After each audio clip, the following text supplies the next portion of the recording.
Have you seen this video? I'm a former climate activist who broke up with the movement. I'm a former US climate negotiator, and watch me take down every single misleading claim in this video, starting with her first point. Climate-related disaster deaths are at an all-time low, so they've dropped by 99% since 1920. We are actually safer than ever from climate-related disaster deaths because of modernization. This is misleading at best. Tech advances are absolutely helping people keep safe from certain climate events. That demonstrates our adaptive capacity, but does not negate the reality or severity of climate change, and should not be used as an excuse to say climate change isn't bad or worsening. Extreme weather events are only going to increase in frequency and intensity until greenhouse gas emissions peak in the atmosphere. Now let's dive into that misleading graph she's showing. We've got a cherry-picked data problem.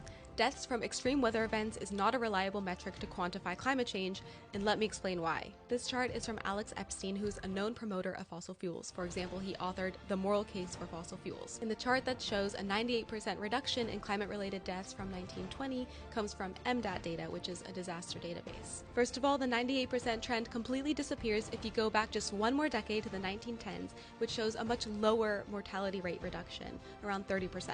Second, and more important, the MDAT database themselves warns of its limitations. A huge problem with the data is that it only takes into account direct fatalities from a weather event, as in people directly killed from a flood or a cyclone, for example. And it doesn't take into account indirect fatalities such as from air pollution, from heat-related diseases, which the WHO estimates at 500,000 per year and only rising, disease or malnutrition-related deaths after an extreme weather event, not to mention other climate impacts like displacement, job losses, food insecurity, or economic losses. So don't be fooled, this chart does not represent the full story. Videos like this are counting on you not to look at the fine print, not to question her sources, and not to trust your own eyes that our climate and environment are changing. Do not be fooled and follow along as I take down her other points.